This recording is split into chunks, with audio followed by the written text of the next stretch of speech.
அன்பு நண்பர்களுக்கு வணக்கம். இன்னைக்கு நம்ம ஒரு கிளாசிக் பிரேக்ஃபாஸ்ட் ரெசிபியை பார்க்க போகிறோம். Rava idli and potato sagu. ரவா இட்லியோட சட்னி சாம்பார்னு சாப்பிட்டு பார்த்துருப்பீங்க. பட் ஒன்ஸ் இந்த பொட்டேட்டோ சாகுவை ட்ரை பண்ணி பாருங்கள். குவிக்காக ரெசிபிக்கு போகலாம்.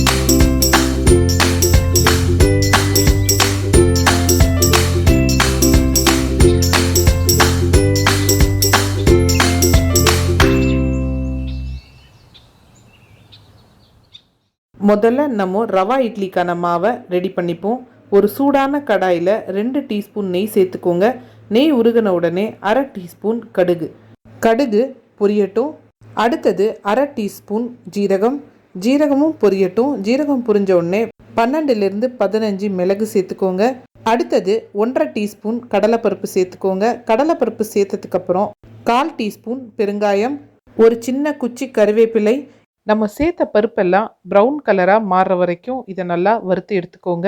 அடுத்தது 300 கிராம் ரவை, அதாவது கொரப்பாக இருக்கிற ரவை, பெரிய ரவைன்னு சொல்லுவோம், அதை எடுத்துக்கோங்க. நீங்கள் ரோஸ்டட் ரவா எடுத்துக்கிட்டா கூட இந்த மாதிரி ஒரு 5 நிமிஷம் வறுத்து எடுத்துக்கோங்க. இப்போது இதை நல்லா ரூம் டெம்பரேச்சருக்கு ஆற விட்டுறலாம். ரவை நல்லா ஆறின உடனே அதை ஒரு பெரிய பாத்திரத்துக்கு மாற்றிக்கோங்க. ரவா இட்லி செய்கிறதுக்கு நம்ம ரொம்ப புளிச்ச தயிர் எடுத்தோம்னா புளிச்ச தயிரோட வாசம் இட்லியில் டாமினேட் பண்ண ஆரம்பிச்சிடும். இது நான் நேற்றி உரைய போட்ட தயிர்.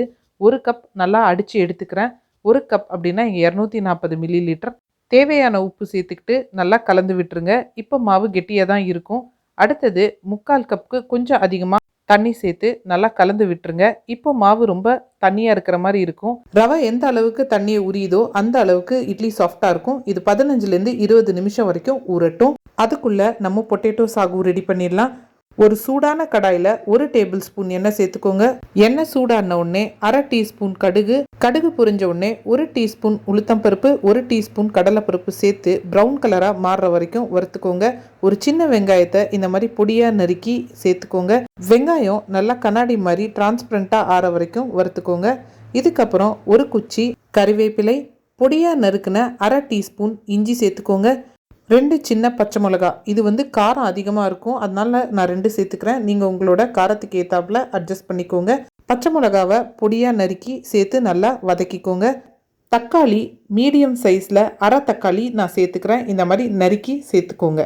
தக்காளியோட அளவு அதிகமாயிடுச்சுன்னா நம்ம பொட்டேட்டோ சாகு ரொம்ப புளிப்பாயிடும். ஸோ அதுக்கு ஏற்ற மாதிரி நீங்கள் தக்காளியை சேர்த்துக்கோங்க. தக்காளி 1 நிமிஷம் வதங்கினதுக்கப்புறம் 1/4 டீஸ்பூன் மஞ்சப்பொடி, 1/4 டீஸ்பூன் பெருங்காய பொடி சேர்த்து நல்லா வதக்கி விட்டுருங்க. இந்த பொட்டேட்டோ சாகுவோட டேஸ்ட்டையே தூக்கி கொடுக்க போகிற அந்த ஸ்டார் இன்க்ரீடியண்ட் கடலை மாவு 1 டீஸ்பூன் சேர்த்துக்கோங்க. அதிகமாக சேர்த்திங்கன்னா பொட்டேட்டோ சாகுவை ரொம்ப திக்காக கொடுத்துரும். பொட்டேட்டோ சாகு திக்காக இருக்கக்கூடாது. கடலை மாவை 2 நிமிஷம் நல்லா வாசம் வர வரைக்கும் நீங்கள் வறுத்துக்கோங்க.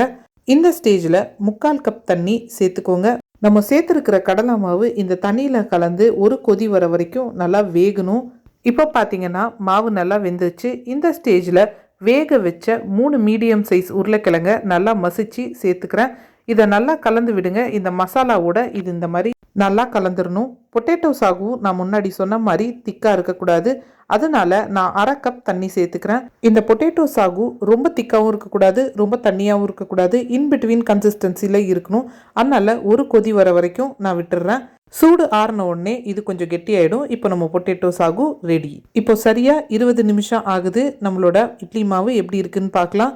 பாருங்க, முன்னாடி இருந்ததோட இப்போ ரொம்பவே கெட்டியாயிடுச்சு. இதை நல்லா கலந்து ரெடியாக வச்சுக்கோங்க. நம்ம அடுத்தது பேக்கிங் சோடா சேர்க்கணும். அதுக்கு முன்னாடி நம்ம இட்லி பிளேட்ஸை எண்ணெய் தடவி வைக்கிறது, இட்லி ஸ்டீமரை நம்ம தண்ணி ஊற்றி சூடு பண்ணி வைக்கிற வேலையெல்லாம் நம்ம செஞ்சுக்கலாம். நம்ம பேக்கிங் சோடா ஆட் பண்ண உடனே ரொம்ப ஃபாஸ்ட்டாக இருக்கணும். பேக்கிங் சோடாவை நம்ம மாவில் ஈவனாக கலந்து விட்டுட்டு சீக்கிரமாக இட்லி தட்டில் ஊற்றி நம்ம ஸ்டீமரில் வச்சிடணும். அதை பார்த்துக்கோங்க.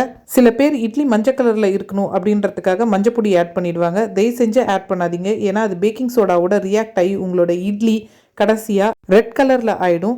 அதனால நீங்கள் மஞ்சள் கலர் வேணும் அப்படின்னா கொஞ்சம் கிரேட்டட் கேரட்ஸ் ஆட் பண்ணிக்கோங்க. 2லேருந்து 3 டேபிள் ஸ்பூன் ஆட் பண்ணிக்கலாம். இப்போ மாவை இட்லி பிளேட்ஸில் ஊற்றியாச்சு. இனிமேல் இதை ஜென்டலாக ஒரு வாட்டி டேப் பண்ணி ஏர் பபிள்ஸ் ரிமூவ் பண்ணி 10 நிமிஷம் வேக விட்டுறலாம். 10 நிமிஷம் கழித்து வெந்துருச்சான்னு செக் பண்ணிக்கோங்க. வேகலைன்னா 1லேருந்து 2 நிமிஷம் வேக வைங்க. நான் ஹை ஃப்ளேமில் தான் வேக வச்சேன். இப்போது மெதுவாக இந்த ரவா இட்லியை எடுத்துருங்க. இட்லியை நீங்கள் எந்த மாதிரி மோல்டில் வேணாலும் நீங்கள் ஊற்றலாம். சாதாரண இட்லி தட்டில் ஊற்றினா கூட சூப்பராக வரும். நீங்கள் என்ன மாதிரி பாத்திரம் யூஸ் பண்ணுறீங்களோ அதுக்கு ஏற்றாப்புல உங்களோட குக்கிங் டைமை அட்ஜஸ்ட் பண்ணிக்கோங்க. இப்போ நம்ம டேஸ்டியான ரவா இட்லி சூப்பராக ரெடி ஆயிடுச்சு. இதை நான் தட்டை இட்லி மூடில் பண்ணதுனால எனக்கு இவ்வளோ பெருசாக இருக்குது. இதை பொட்டேட்டோ சாகுவோட என்ஜாய் பண்ணுங்கள். பொட்டேட்டோ சாகுவை ஒன்ஸ் நீங்கள் டேஸ்ட் பண்ணிட்டீங்கன்னா ரவா இட்லிக்கு பொட்டேட்டோ சாகு தான் செய்வீங்க. நீங்களும் இந்த ரெசிபி உங்கள் வீட்டில் ட்ரை பண்ணி பார்த்துட்டு உங்கள் கமெண்ட்ஸ் எனக்கு சொல்லுங்கள். லைக் பண்ணுங்கள், ஷேர் பண்ணுங்கள். மீண்டும் ஒரு சூப்பரான வீடியோவில் சந்திக்கிறேன். நன்றி.